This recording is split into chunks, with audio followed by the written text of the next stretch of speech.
मनासारखी आर्थिक प्रगती होण्याकरता, सुख, समृद्धी, ऐश्वर्य आपल्या आयुष्यामध्ये येण्याकरता आपण कोणता टिळा कपाळी लावावा की जेणेकरून आपल्याला सुंदर फायदा होऊ शकेल, या संदर्भातला हा व्हिडिओ आहे. नक्की शेवटपर्यंत बघा आणि समजला नाही तर पुन्हा एकदा नक्की बघा.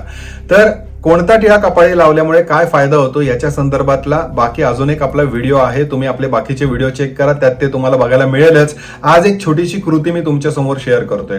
काय करायचंय, थोडं केशर लागणार आहे आपल्याला खरं आणि अष्टगंध.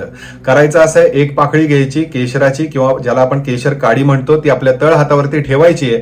त्यानंतर मग 2 थेंब पाणी टाकून त्याला रगडायचंय. त्यानंतर थोडंसं अष्टगंध आपल्याला त्याच्यावरती ठेवायचंय आणि मग पुन्हा थोडंसं पाणी घेऊन त्याला रगडायचंय आणि ह्याचं जे मिश्रण आहे त्याचा टिळा मधल्या बोटाने आपल्या कपाळी जर आपण लावला रोजच्या रोज तर अतिशय सुंदर फायदा आपल्याला बघायला मिळतो. अर्थात कष्टाला पर्याय नाही, पण आपल्या प्रयत्नांना अध्यात्माची साथ हवी असेल तर आपण हा उपाय नक्की करून बघा. शिरीष कुलकर्णी, श्री